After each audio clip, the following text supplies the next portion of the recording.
What's going on, guys? Yeah, I know I look a little bit different, and yeah, it's my favorite cigar. I know I'm weird. If you're new to the channel, make sure hit the like button, hit the subscribe button. If you want to be notified whenever new videos come up, hit that bell.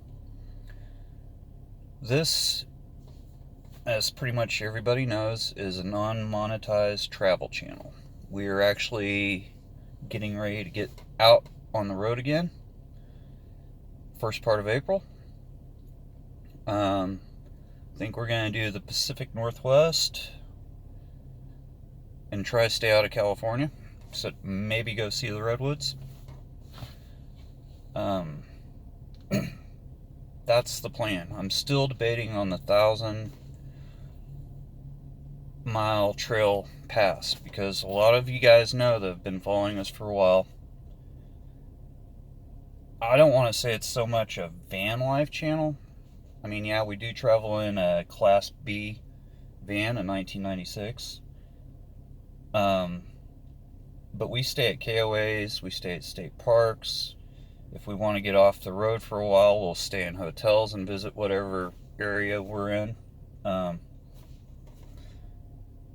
And during this trip out in May, wherever we are in the United States, Marissa's going to have to fly back to Kansas for something that's going on in our family right now, which I really don't want to discuss on YouTube. So we'll just leave that there. So that's kind of an off introduction. I've never really done one on this channel, so people that follow my Instagram pretty much know what's going on with us. And so a couple of questions. I know my aunt's probably wondering, what are we going to do with our cars? We have 4 vehicles, including the van. We have the BMW, which I'm sitting in right now, which needs to go back in the shop again. It's not fixed yet. Check engine light's on. And it sounds kind of rough. I don't know if you can hear that ticking. Yeah. Still drivable. I've been driving it because the Monte Carlo, the windshield wiper blade on the right hand side, the motor needs to be replaced. And I mean, it's 2003. I know the stuff's gonna just, it's already starting to rust too, but it has that 3800 Series 2 engine in it, and I've had all the recalls done on it, and I just don't want to let that car go. I want to get, at some point, fixed right, new front end on it, new windshield, fix the hole in the muffler so it doesn't sound like a Mustang. It's a Chevy Monte Carlo SS Limited, and it is the limited edition, which those were very hard to find nowadays. Are very hard to find nowadays. So, but yeah, our travel plans, we're going to leave here, head up to Colorado. I might do a video on RV parking and kind of show the route, because I do have a app on my phone that can record what's I'm looking at on my phone, and then I can upload it to YouTube. But yeah, we're gonna go up through Colorado, then up into Utah. My wife wants to go to Arizona. There's a couple of people that we chatted with. There are another couple that are out of Florida, and I'm not going to mention their names yet on YouTube until we talk a little bit more, but I was going to try to maybe ask them, once they get done doing the job that they're doing right now and they save up for their RV, if they want a caravan for a while and do like a series of videos together going back and forth. I think it might be kind of interesting to see different points of view, different people. They've been on YouTube longer than I have, so and they know more about RVs and RVing than I do, so I think it might be kind of interesting, but I haven't really brought up the topic with them yet. They're traveling back and across the country right now with the job he's doing, constantly, so They're trying to save money. But anyway, yeah, Arizona. My wife wants to go to, I think it's called Lake Havasu. Go down there and check that out. The long-term goal, yes, is still to drive a vehicle through Mexico, Central America, down to Panama, and ship it to Cartagena, Colombia, and then do Colombia. That's the long-term goal. The way my money's sitting right now, it's plausible within the next 3 years. Really, even buying a Sprinter, and I don't want to buy a Sprinter. I want to buy one of those Freightliner vans and convert it out and make it an expedition vehicle. And what that means is it's going to be overland vehicle where it can handle rough terrain.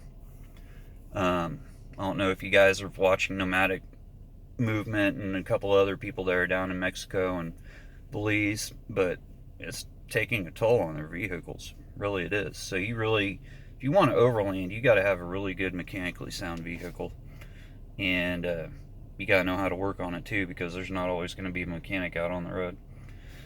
But that's probably a couple of years down the line. I mean, there are overland vehicles out there that are made by manufacturers, but that's a couple $100,000. It's like paying for a brand new Class A. But there's other people out there that have just done it in their pickup truck. I think they're called the Travel Together Journey or something like that. But anyway, that's our long-term goals. Short-term goals right now: get everything back into storage. I'm going to get the BMW to Walser BMW Wichita one more time. And I'm going to hope to God it's not over $1,000 bill, because I've shelled out $6,000 after I bought this car.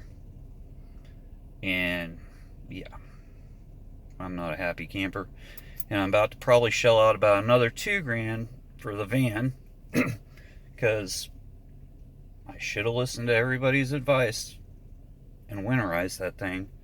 But we didn't use anything. We didn't have waters in the tank, in the black tank. I think I used it once one night.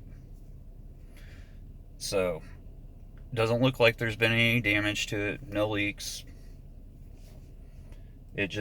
We had that problem. Started off down in, when we were on our way to Graceland. Started off down there, and it just continued the rest of our journey to the point where we had to limp back to Kansas, and we could only travel like early in the morning, like leave at 3 in the morning before it got too warm out, and we limped it back to Kansas, and we were in South Dakota. So yeah, the van's going in shop. I found some mouse droppings in there. Hopefully the wires are fine. I know the radio was acting weird when I got started up, but we're gonna get that down to our mechanic. He works on older vehicles. He's the guy that, if you have a 69 Camaro or 66 Ford Mustang, you want it taken care of really good, that's the guy you take it to in town. So I'm taking my 96 Ford camper van to him, and he's always done all the mechanical work on all of our cars and my wife's family's cars. So once the van's out of the shop, it goes in on the 19th. Monday and Tuesday of this week, we're going to start moving everything from our small storage unit into our the larger storage unit we got. I'm also going to work on getting this back into Walser. I got to schedule an appointment online on Monday. Then I'm not taking the Monty down to Jim, because Jim loves messing with, or Donnie, our mechanic, because he'll fix it and then bill me. He won't tell me what he's going to do, and then he'll just fix it. That's the kind of mechanic he is. Which is, yeah, it is what it is, but he always does top-notch work. So I'm gonna air up. I'm gonna put all 4 new tires on the Monty before we leave. Might even get the windshield fixed before we leave, because while we're gonna be gone, it's gonna be tornado season here and thunderstorm season. That's Kansas. Get that all taken care of, and hopefully, be out on the road in Colorado by the 6th of April. Head to Utah. So that's the plan right now. But you never know, plans could change. Especially with us. The last time we were out, I planned Colorado. Got our Colorado State Pass. After that, it was, well, you guys saw we went all over the South. So it is what it is. This time we're going to do the Pacific Northwest. Just hoping that gas prices go down a little bit, because the way we travel, as you guys know, is my wife's the fall vehicle in our Dodge Ram and I drive the van. Could we tow the Ram? Probably. I might look into that. Anyway, this video is getting long and I'm just talking, letting you guys know what's going on with us. Hope everybody's doing great. I'm going to get out of my car and go inside before my neighbors look at me like I'm crazy and I'm talking to my phone, because people don't vlog a lot here. Y'all have a great Sunday.